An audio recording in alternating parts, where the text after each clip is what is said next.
In fact, for rental income today, tenure is not very important because from the tenant's point of view, whether is it a freehold or leasehold, they are only staying for 1 to 2 years, and most importantly to them is actually the rental that you are going to pay. So for the tenant's tenure, whether is it freehold or leasehold does not matter to them, and they cannot differentiate. As long as your property is in the right location, closer to the amenities, they will actually consider the property for their staying. So if you are buying for investment, then I would suggest you to go for a leasehold, because for a leasehold, the investment is actually more cheaper in terms of the quantum, and it's more easier for you to have a higher ROI and return on investment. Also, with a better yield today, it's more likely for you to exit in the future, and you have more pool of buyers when you're actually wanting to exit, because you can look for the investors or you can look for those buying for own stay when you're exiting. So to answer this question, no, tenure is not important when you're looking at the rental income itself.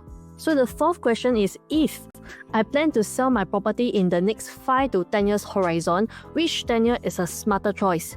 In this case, a smarter choice will be a leasehold property, and why? Because for leasehold property, it's actually easier for you to enter at a lower price and ride through the growth of the property price appreciation. And also for freehold, usually you only see the effect of freehold around 10 to 15 years later. So for the short 5 to 10 years, you do not see the freehold rising their price so fast. So if you're planning to sell between 5 to 10 years, you should definitely go for a leasehold property. Moreover, if you are choosing a leasehold between a freehold, usually the freehold property will be much older and the amenities are also older. But if you go for a leasehold property, the amenities will be newer, and as an owner or tenant, I might prefer a newer facilities and amenities in the condo development as compared to a freehold that the facilities are actually outdated and damaged. So if you are looking to sell in the next 5 to 10 years as for investment, a smarter choice will be the leasehold property.